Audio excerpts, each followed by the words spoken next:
physicality is always a limitation, isn't it? You can stretch it.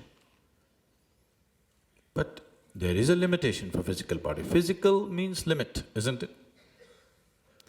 Because the basis of physicality is a limited boundary, isn't it so? Only because there is a limited boundary, you can call this physical.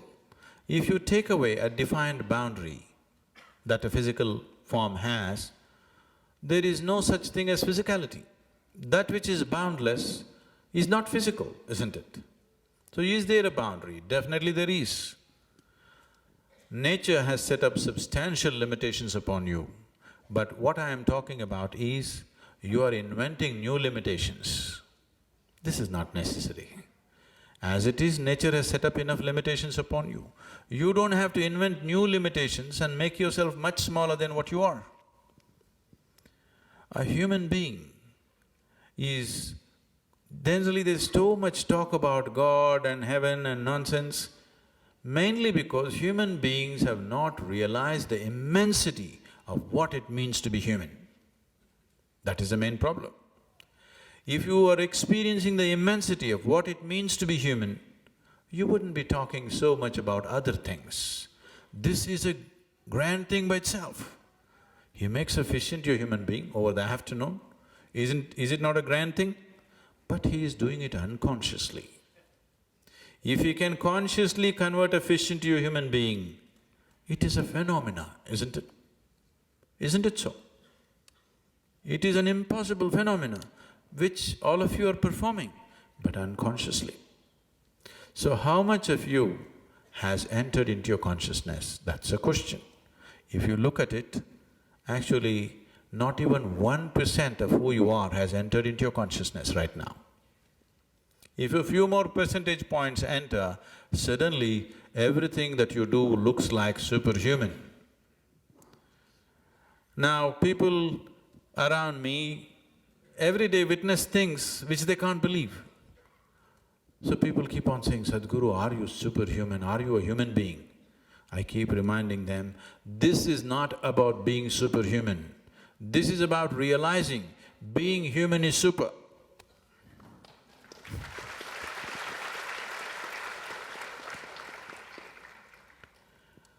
Now, let me tell you a story. A certain man got spiritual thirst. In those days when they got a spiritual thirst, they went into the forest. So he went into the jungle, found a nice rock for him to sit and meditate. He sat down, then he noticed a little away from him, there was a fox. Both its forelegs were severed, crippled fox. Probably in some trap, hunter's trap, both its legs gone. Nature is not kind to any kind of incapability. This taking care of incapable people is essentially a human… it's a human society trait. In nature, if you're not capable of earning your own food, you're done. So here, there is a fox without both its forelegs, but looking healthy and well-fed. He noticed this and he thought, how is this fox managing without legs? Then he sat down, he has to do his meditation. He started.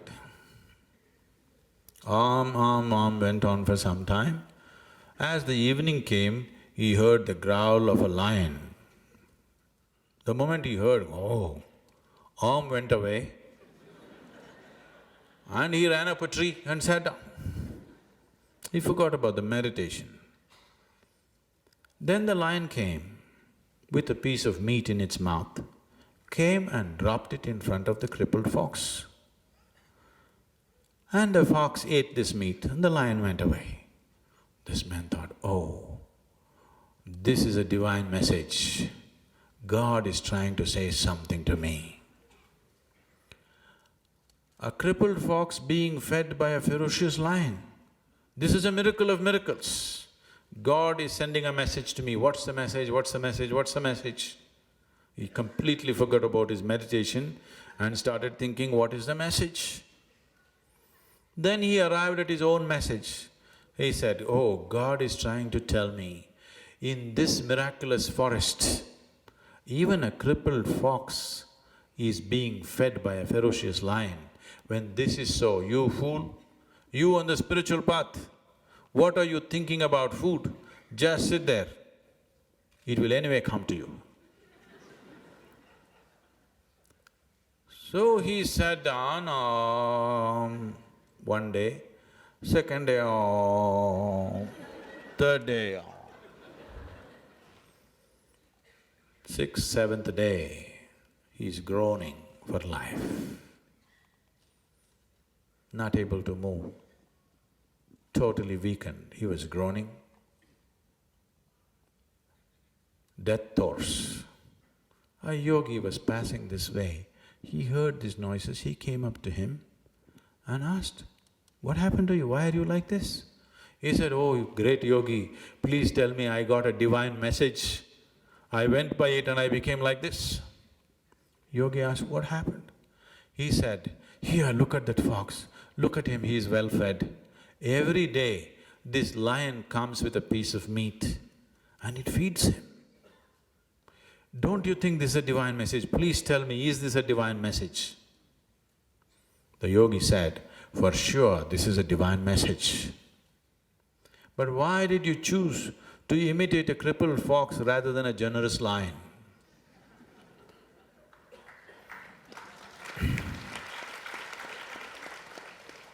So this is the choice you have. If you're imitating a crippled fox, a generous lion looks like a miracle. It's not a miracle, it is doable. Yes, it is doable, nothing miraculous about it. But there are two ways to look at it.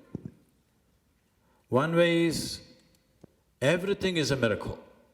Tell me, you put filth into the ground and mangoes come out of the tree, sweetness. The filth and the sweetness of the mangoes, are they same?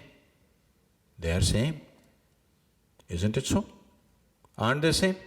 The food that you eat and what you do in your toilet the next day, they are same, isn't it so? Yes or no?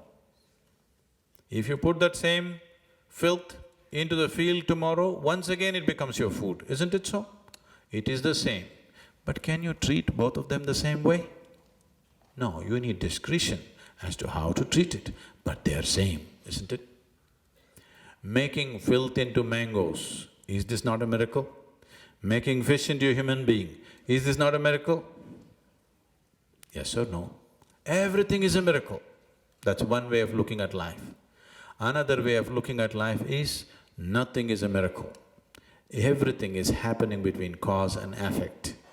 If you are short-sighted enough not to be able to see the cause, you're only seeing the effect, then it is like this. If you're able to see both the cause and the effect, everything is explainable, everything is repeatable, everything is possible to make it happen. Now I am talking about a technology to make you into a miracle. But this is not a miracle. All technologies look like miracle, isn't it? Suppose you know nothing about electricity and the hall is dark right now and I tell you, you just watch it now, I will just touch this part of the wall and the hall will be flooded with light. And if I do it, wow, you will bow down to me. Yes or no? Anything that you do not understand is a miracle for you, isn't it? Yes? Anything that you are unable to grasp is a miracle for you. Now I'm going to pull out something from my pocket, just a combination of plastic and metal. I'm going to do this and talk to somebody in India or America or where you want. Is this a miracle or not? The problem is all of you have it, this is the problem. Only if I had it, you know, if I had a cell phone 1,000 years ago, I would have become God himself. The damn thing came to me too late. If I had a light bulb 1,000 years ago, I could have become a god. The damn thing came too late. Technologies never come in time, you know. Anything that you do not understand is a miracle for you. And at the same time, is there any one thing that you truly understand? I want you to look at this. Do you understand this flower? Fully, do you? You may have studied botany for 10,000 years, but do you understand this flower fully? Do you understand a single atom in this existence? Do you? No. So everything is a miracle. If you look deep enough, everything is miraculous. On one level, everything is explainable. On another level, everything is miraculous. That's the beauty of life.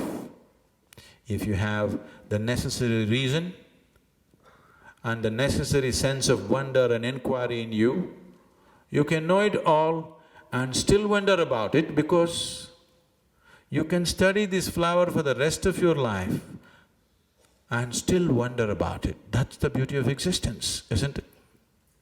Or you can be a fool who will draw conclusions about this flower and believe you know it. That's the difference. Everything about your life is like this, isn't it so? Yes? Everything about your life is like this. So it's miraculous and mundane at the same time. It is within reason and beyond reason at the same time. It is human and divine at the same time. You can play between the two. It's very beautiful. You can also become an animal, you know. Very easily human beings can behave like animals, isn't it? Because what is human is not established. You can freely, seamlessly move from animal nature to human nature to divine nature and back again if you wish. It's very beautiful. Don't mess it up.